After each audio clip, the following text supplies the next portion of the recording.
Well, I'm in Mount Edgecumbe. Behind me, you can see the house behind me, and today I'll be learning something about dowsing for water. And apparently all I need is two pieces of bent wire, and here's some I made earlier. So with a little bit of instruction, maybe I can find some water. With a little bit of expert tuition, a group of us were taught the rudiments of dowsing. Right, so basically what I've got to do is to think of water, say water to myself, and walk along, and when these cross over I should have water beneath me. I'm going to have a go now. Let's see what happens.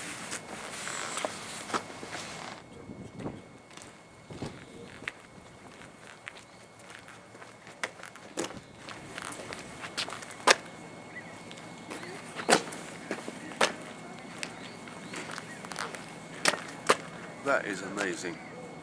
Well, it seems that it works, and I know it works because what we've got down here is a water inspection hatch, but we'll try some other places because we're going to do some walls in a moment and see if I can find any evidence of walls.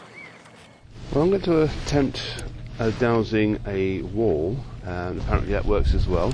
So I'm going to have a go at this and see what happens. It seems quite an interesting idea that you can actually find stone walls and brick walls as well. So I'll have a look at that.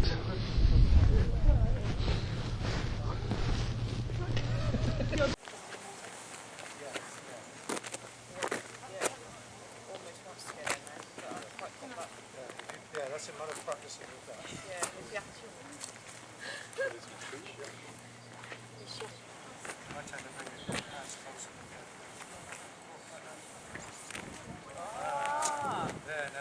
Just look at the strength of this plastic sprung dowser that this man brought along. He's looking for evidence of a wall, and he found it.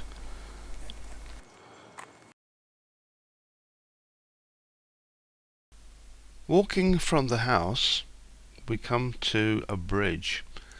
In fact, it's not a bridge at all. It is a causeway that goes over what was once the ice house. And looking over the railings, there's an area of grass. And once upon a time, these were ponds where they would have stocked it with fish. Here's the ice house itself. And where the ponds are, you can see the ice house. Well, apparently you can dowse with one piece of wire. So I'm going to try that now and see how it does. Right here, apparently there were some ponds, so I'm going to see if I can do this with one rod while I'm using the camera.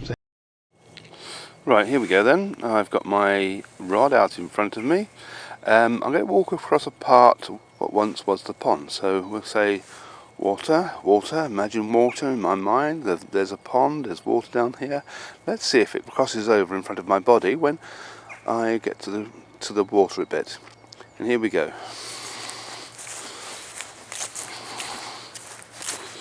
Oh, there it goes.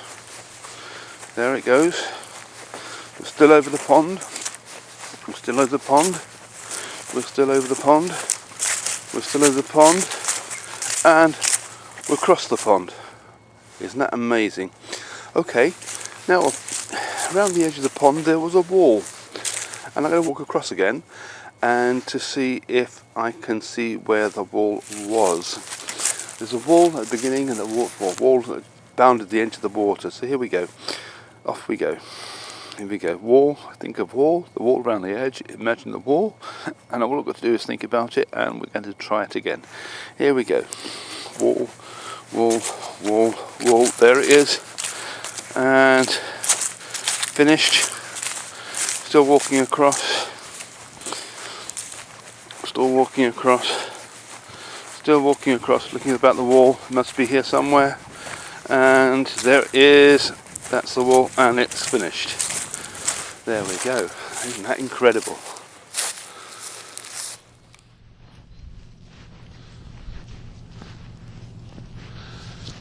So what have I learnt from my rods?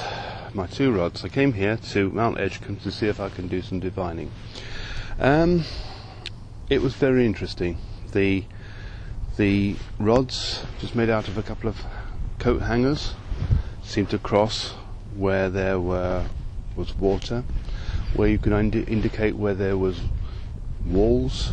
You could even work out the depth of water, which is interesting.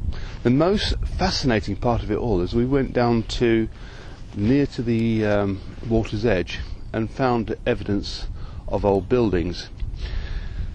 Now, the fascinating thing about it was, not only were we able to identify where the walls were, but we could tell where the windows were, and we could even date it. So, with that in view, I think Time Team have got a big challenge on their hands when they go and get their geophys. Why do it? All you need is a couple of those.